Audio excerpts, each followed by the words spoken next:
Houston versus Baltimore. Deacon Greg, I'm going to start with you. What do you think is going to happen? Houston visiting Baltimore.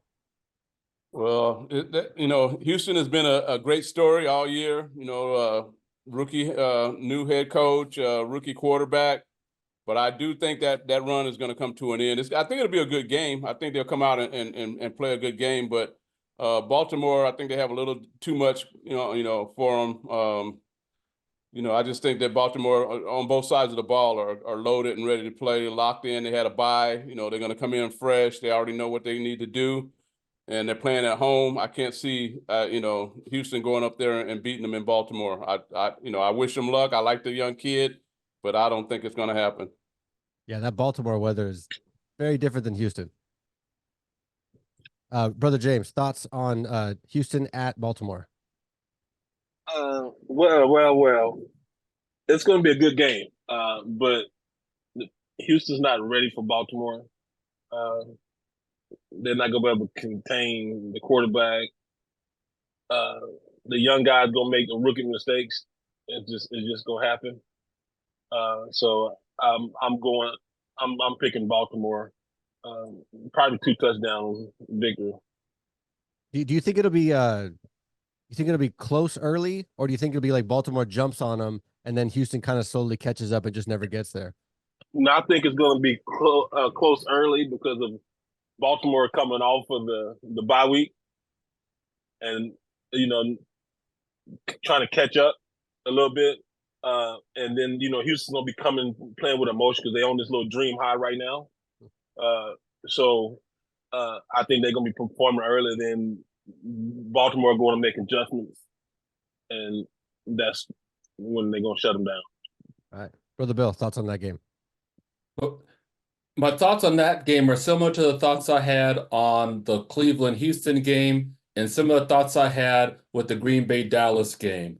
When you get into the playoffs, it's 0-0, and the team that controls the line of scrimmage, the team that takes advantage of turnovers can win the game. I believe the Ravens will win, but I think the formula for Houston to win, they have a confident quarterback. They have a receiver, Nico Collins, who's, to me, shown that he's ready for prime time. The question is, can they control the line of scrimmage? I don't think that the moment is too big for C.J. Stroud. I think if the Ravens will win, it's going to be because they're just able to control the line of scrimmage. I won't be shocked if Houston goes in there and upsets the Ravens. I expect the Ravens to win, but I would not be shocked if Houston goes in there and pulls it out because mistakes in playoffs get magnified. Yeah, I think I'm really interested to see how Baltimore, and granted, Brother James, you make a very good point. Like they essentially had 2 weeks off. So having to kind of get out of that, I see them, let's say second half. I think we're going to really see where Baltimore is because Baltimore has not been great under Lamar in the playoffs. And granted, they've never looked like this going into the playoffs, and they haven't had weapons like this going into the playoffs.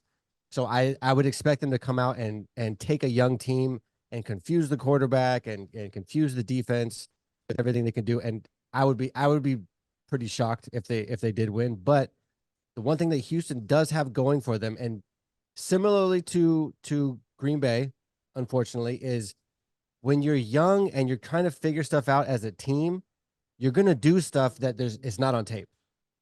And Houston has obviously an amazing head coach, defensive coordinator. Their offense is obviously humming. I'm really interested to see how the defense handles Lamar because he seems like he's on another level the second half of the season. Like you can't really contain him, and then you can't contain him enough so he doesn't have time, and then the receivers get open and they're on the same page. And I'm really interested to see how they do it. And I think the only chance that Houston has is if they're doing something that just Baltimore did not prepare for at all. And I could see that a little bit on defense more than offense. Stroud's a stud, but there's only so much you can do on offense.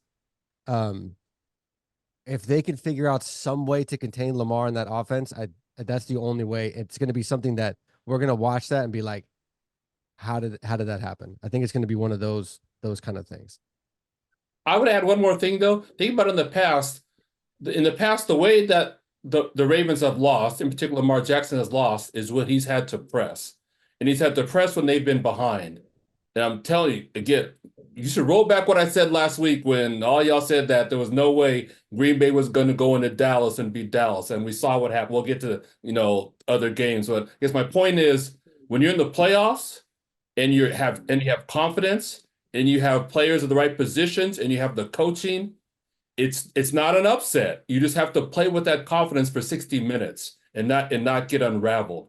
And I think if it's close in the second half, especially in the fourth quarter, the same thing is going to happen to the Ravens that happened to the Dallas Cowboys in the first quarter. They're going to get tight. Dallas, the Ravens are not Dallas.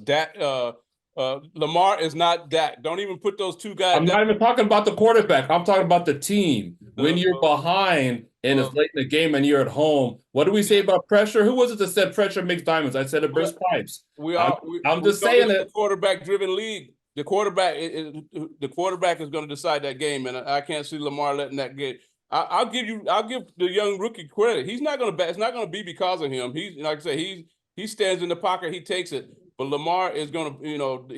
They got way more on the line, and they got way more experience, and they're going to come and that ain't going to happen, Bill. Okay, we'll have the same conversation next Tuesday, just like we were talking last week. Okay. Today. All right. All right. So just for the record, Brother Bill, you're saying pressure bursts pipes, and Deacon Hill, you're saying the pressure makes diamonds. So Lamar's going to be a diamond. He's not going to let the pressure get to him. That's with that right. big fat contract and the whole weight of the city on his shoulders. He's been through the fire. That he's been through that fire. So no, he's not. Yeah. All right. Or he'll be. Y'all just don't want to see Baltimore. No, it has nothing to do with it. Has nothing to do with who the Niners are going to play in the Super Bowl. I'm just telling you, it's the second season. Anything's possible.